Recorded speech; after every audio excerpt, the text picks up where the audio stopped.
இனி வீட்லயே பானிபூரி செய்யலாம் எல்லாரும். ஆச்சி பானிபூரி கிட். திருச்செந்தூர் சுப்பிரமணிய சுவாமி கோவிலில் நடக்கவுள்ள கும்பாபிஷேகத்திற்கான பணிகளை அமைச்சர் சேகர் பாபு பார்வையிட்டார்.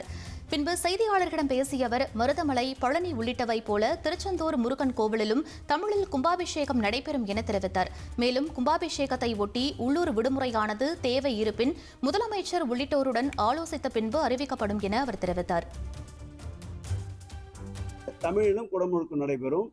ஏற்கனவே பழனியிலே என்ன நடைமுறையை பின்பற்றினோமோ அதேபோல் நம்முடைய வயலூர் முருகன் திருக்கோயிலே குடமுழுக்கின் போது என்ன நடைமுறையை பின்பற்றினோமோ, மருதமலையிலே என்ன நடைமுறையை பின்பற்றினோமோ அதே நடைமுறையை அனைவரும் ஒன்று சேர இந்த திருக்கோயிலே அர்ச்சகர்கள், போத்திகள் மற்றும் மற்றவர்கள், தமிழ் கற்ற வேத விற்பனர்கள் அனைவரும் ஒன்றிணைந்து இந்த முடிவினை மேற்கொண்டிருக்கின்றோம்.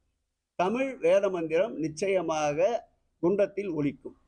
இனி வீட்லயே பானிபூரி செய்யலாம் எல்லாரும். ஆச்சி பானிபூரி கிட்.